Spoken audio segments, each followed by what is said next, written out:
A Low-Country man who landed on the US Marshal top 15 most wanted fugitives list finally back in the United States after more than 2 decades of authorities searching for him. Talking about Ludmila Hiers Jr., a former Charleston police officer accused of sexually abusing a child, killing his wife, and fleeing the country, expected to be extradited back to South Carolina to be prosecuted for his crimes.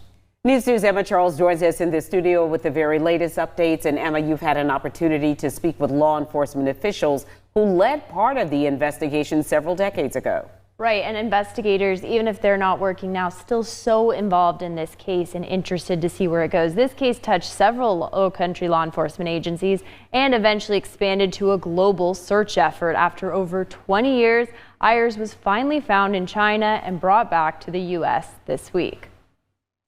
This hit the headlines very quickly, as I remember. It was very traumatic for the community. Now 53-year-old Ludmila Hiers Jr. was last seen on March 15, 2005. The same day Hiers was scheduled to surrender in Dorchester County on criminal sexual conduct with the minor charges after he was arrested by the North Charleston Police Department for committing lewd acts on a child under the age of 16. He had previously been suspended from his job at the Charleston Police Department following the criminal sexual conduct allegations. He was contacted about coming to the sheriff's office to turn himself in, which is very common practice, particularly when you're already under charges, as he was at the time.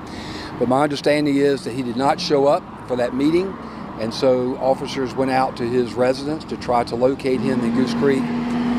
That's when they found the situation. Inside their Goose Creek home, Ludmila Hiers was found dead. Investigators say Hiers shot her in the back of the head while she was sleeping, then fled, prompting a massive search that spanned agencies and decades. That's what we've been waiting to hear for a long time. A lot of man hours with this department. He's a suspect and he'll be charged. He's in federal custody. For over 20 years, investigators worked with international partners to track his whereabouts. Deputy US Marshals arrived in Shanghai, China on Wednesday to take custody of Hiers and return him to the United States. A multi-agency, multi-generational effort.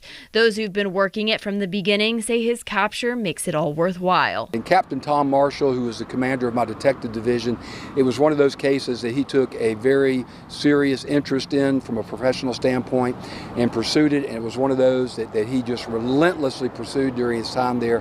He is no longer with us. He has passed away, but even in his death, we remember his diligent effort in this particular case. Don't know yet when Hiers is expected back in South Carolina. It's also unclear where he will be taken since he's got charges in multiple counties.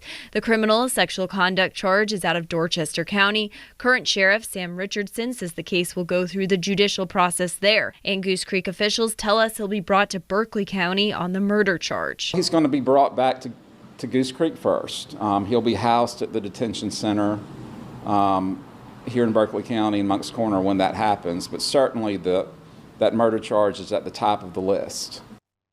And I spoke to Berkeley County Sheriff Dwayne Lewis about whether he's expected to go to the Hill-Finkley Detention Center on the murder charge. Sheriff Lewis said he hadn't spoken to marshals yet and doesn't know for sure. We are, of course, keeping a close eye and we'll bring you updates as we learn more. In studio, I'm Emma Charles. Count on 2.